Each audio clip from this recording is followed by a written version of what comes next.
How you guys doing? It's Les Atari and let's talk about tech. Today we're going to be reviewing the MacBook M1 2020, the MacBook Air, and I've had it for about 8 months, so I've had a pretty good time period to actually get to feel out the laptop and see what it's about. So the M1 chip, first of all, is no slack. Even though it's the MacBook Air, I know previously MacBook Airs have been known notoriously to be bad and just not the greatest offering of Mac OS, but in this case this is a very different experience. This is probably the first MacBook Air where you can actually substitute it for a MacBook Pro if you're not looking for the top of the line hardware, because the MacBook Pro M1 and the MacBook Air M1 are basically the same computer without the fan and I think GPU. The GPU is the only thing that's different because this is the baseline. I have the baseline MacBook Air, so it has 7 cores. And it was about $999. It was just the baseline MacBook Air, no added nothing, 8 gigabytes of RAM. And my experience with this computer has been amazing. I'm gonna start off with the battery life. The battery life is probably the best thing that I can talk about with this laptop. This laptop, I can leave it off the charger for days and it's still ready to boot up, and I can start making music, I can go to school, do anything I need to do, and it just hasn't died. I'm coming from a MacBook 2012, MacBook Pro 2012, and that computer was just horrible at batteries, so it would only last about 2 hours, so the battery life on that thing was horrible. But coming to the MacBook Air M1, it's a whole nother world, whole nother experience, and it's really been probably the best feature on the computer, one of the best. So the second thing I wanted to speak on was the screen resolution on this. It's a Retina display, it's no slouch. I think it's 2.5K, the 2.5K, not 3K, but I think it's 2.5K. This computer the display on it is just amazing. Retina, is probably the best computer display you can get right now.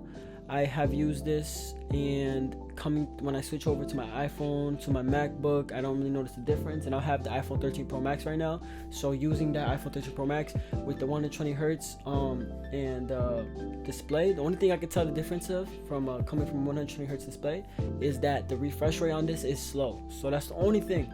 It's a 60 hertz display, so obviously it's not gonna be as smooth as my phone, but that's the one thing that I do notice coming from when I switch over from my 120 hertz to the 60 hertz, that it is just a little slower when it comes to animations. But besides that, the screen is a great display, definitely top of the line, and there's no complaints. The third thing I'm going to talk about is the keyboard.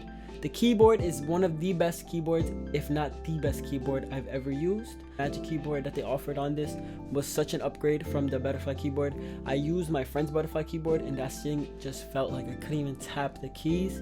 And Apple, they knew that they messed up, so they fixed themselves, and we had the Magic Keyboard today. And it's honestly just an amazing experience. I love it. It's really similar to my MacBook. Actually, let me show you guys. It's really similar to the iMac keyboard. This is the one I used when I had my Mac Mini, and this is basically the same thing. The key travel is all the same on this. It's just comfortable. If you ever used a MacBook from 2012 until 2015, before the 2016 refresh, then you know exactly what I'm talking about. It's really similar to that, and it's just overall a great experience. So I know it sounds like I'm making the MacBook Air seem like the best device in the world, which it's not the best device in the world, but it's definitely the overall. It does everything you need to do. As an artist myself, as a creative, I use Pro Tools and I use iMovie for my YouTube videos. And Pro Tools, that's a pretty highly intensive application, and it just breezes through everything. I never had an issue with Pro Tools on my MacBook. It's literally been just such a great experience, and tools on this is running like a gem, and I honestly just have been falling in love with this computer the more and more I use it. I actually am getting the MacBook Pro 14-inch coming in soon, so I'm really excited to see what that has to offer over the MacBook Air, and if it's really a better buy, because this computer, everything I've thrown at it, it's been able to just do the best it can do, and I haven't had no issues with it. Even rendering videos from iMovie, 10-minute videos render in a couple minutes. It's not taking a while. My old MacBook Pro 2012, it was taking forever just to render, and the fans would be going crazy. And this thing, so quiet. There's just nothing that whatever I throw at it, it just doesn't It just doesn't slack off. It's just an amazing device. The one thing that I did have to get a little upgrade for is the space. I have for the storage, I have a 256 gigabyte SSD in there. That's just the baseline, as you know. So I bought this 1 terabyte SSD, and it's really small, so it's really portable. So I just offload everything onto this, and my computer has whatever it has. I don't even think it's halfway full. I barely have even, 256 for me have been enough. So for average user, that's probably the most you need. And I be recording constantly on this, and I really have not had any issues. I just offload everything to this, and I'm good to go. And the other thing, the problem that I have is the ports.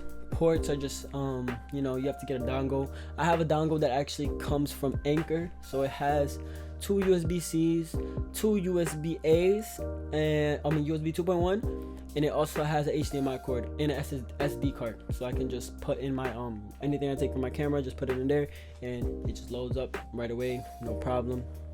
But overall, this computer is a great computer, and in 2021, going into 2022, this is probably one of the best values you can get for a computer. There is nothing wrong with it really. And if you're looking for a computer and you're on the market for a laptop for the holidays for somebody as a gift, this is definitely a great buy. I think Apple right now has it refurbished, so you can also buy it. That's how I got it. I got it refurbished. So if you can buy it refurbished, I'd say go buy it refurbished for $850. That's such a great deal. I think Amazon also has a deal right now, a sale going on for these. But its body hit its 1 year mark, so these should be probably going on sale more as the M1 Pro and M1 Max MacBooks are coming out. But right now, this is definitely the best value MacBook you can buy. There's nothing that I really have to complain about it. The ports are really probably the only thing I would say is a little gripe, but besides that, this is overall an amazing device, and I recommend it to anybody who's in the market for a laptop, whether it's a creative, videographer, any of those people. But I can't really speak too much on videography because I've only used iMovie. So for a more basic person like me, then that's enough, and a YouTuber. But if you're more intense and you're doing bigger videos, this is probably not the one for you. But everything I've thrown at it, it has just sliced right through it, and I've had no problems with it at all.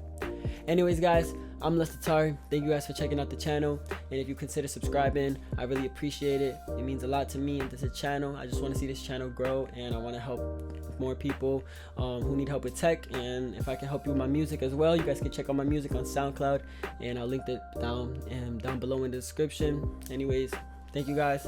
It's Les Tatar, and I'm out.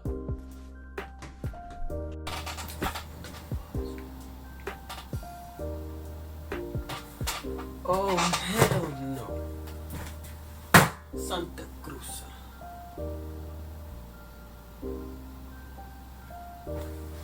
Heck no, I have no type of bugs in here. Heck no.